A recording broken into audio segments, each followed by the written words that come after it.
How's it going, guys? Again, Cody, guys, back for part two. As you can tell from the title of the video, this is a continuation of letters that I received from Ian Brady.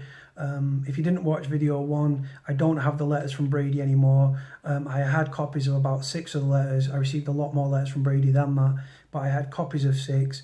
Because his handwriting, as you can see from the beginning of the video, is very hard to read.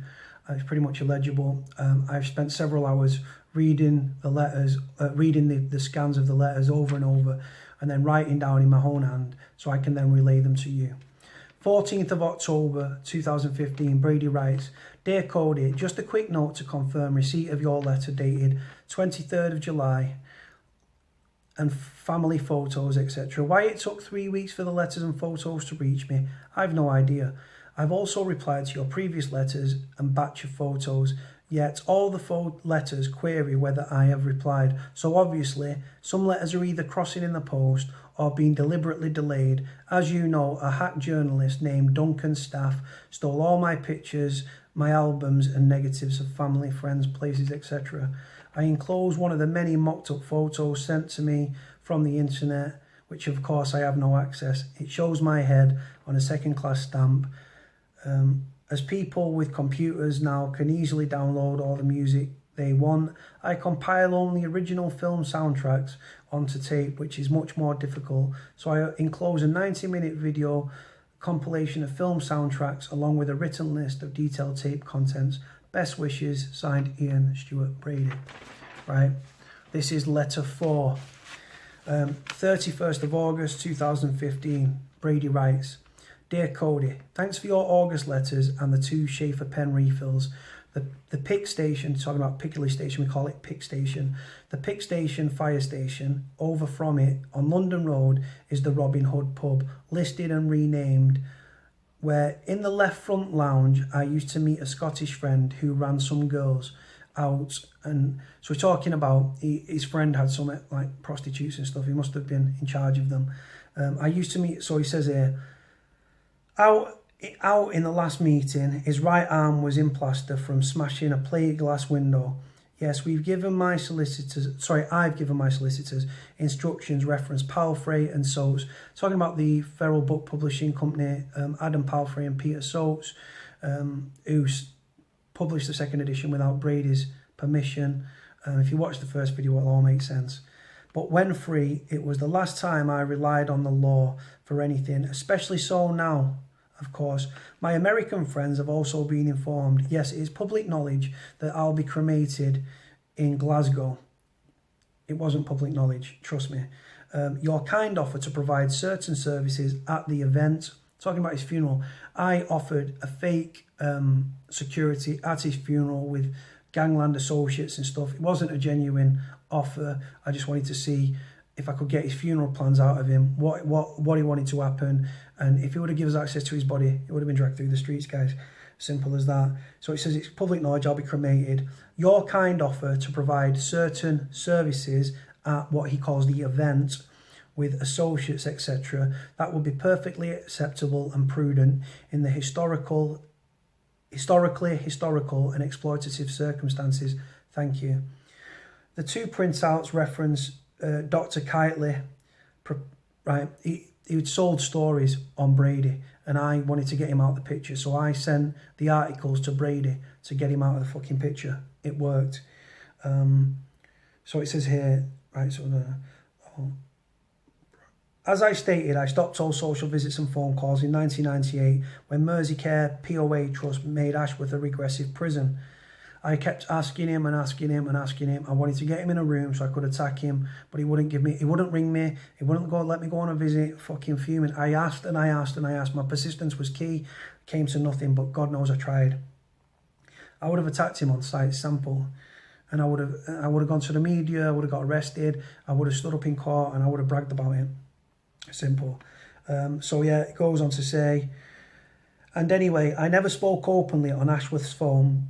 Ashworth is obviously the secure hospital. There's 3 in the country. You've got Rampton, you've got Broadmoor, and you've got Ashworth, of course. "And with Dr. Kitely, it was about bets I put on French horse races where I was always lucky." So Brady used to ring Dr. Alan Kitely. Google the guy, he looks like a freak. And Brady used to tell him which horses he wanted Kitely to put money on, and apparently he was very lucky, Brady. As for the delusional incident, I can't remember what this reference is. Paradoxically typical that one instance caused by hunger strike, medication and sleep deprivation at Parkhurst Prison in the 1970s can be construed as delusional, in which case every person who's ever been drunk might more unjustifiably earn the same title. No, we had a 40, talking about firearms again. No, we had a 45, a 38, a precision rifle when arrested, and the 9mm and 303 rifle were stored at another address. I sent him a book, right? He was raised in the Gorbals, he was born in the Gorbals district of Glasgow, a rundown slum. I found a book online, a brand new book about old pictures from when Brady was a kid, like the time that Brady was a kid back in Gorbals. So I sent it to him. So Brady says, the Gorbals and Oatlands book you sent actually had a photo of my London Street backyard on the front cover.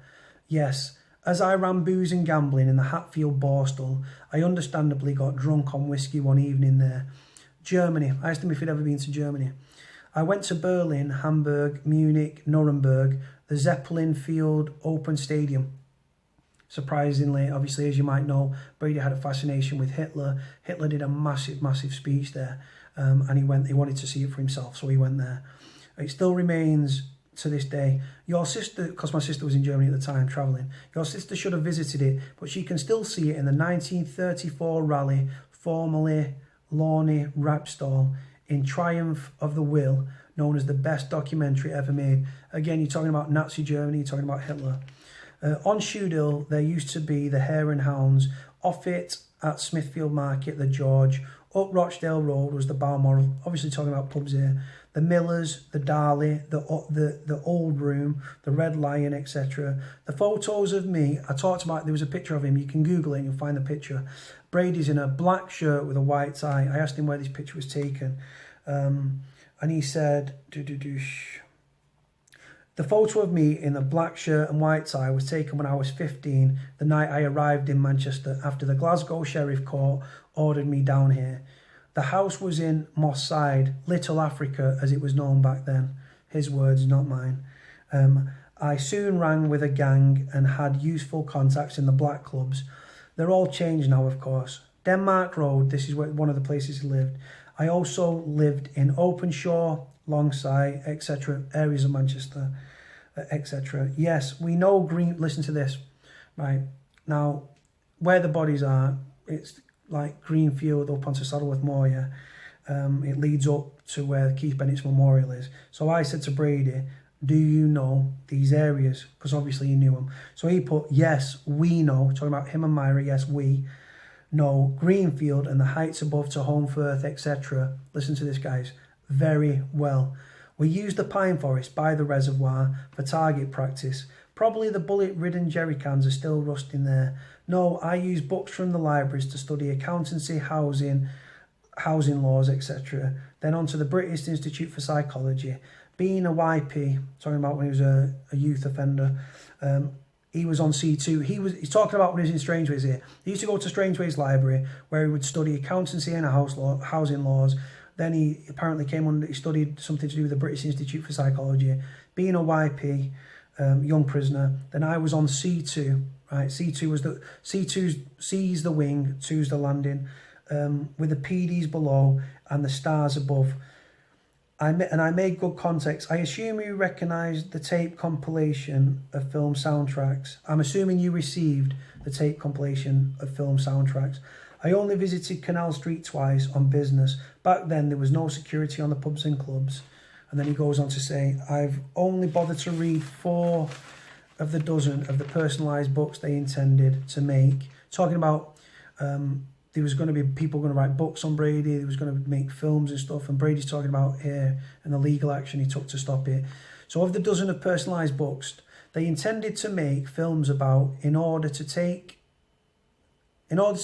successful legal action to stop them. But only Hollywood films, unfortunately, TV documentaries and films, TV films don't require legal release contracts and can't be stopped.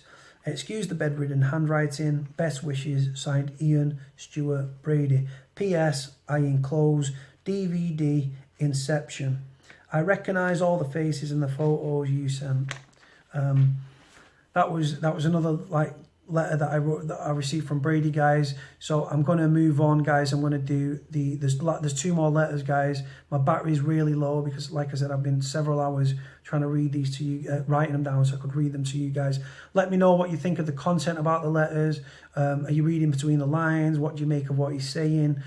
Put your comments in the comment section below, and I'll continue with part 3, guys. Like, comment, subscribe. Bye.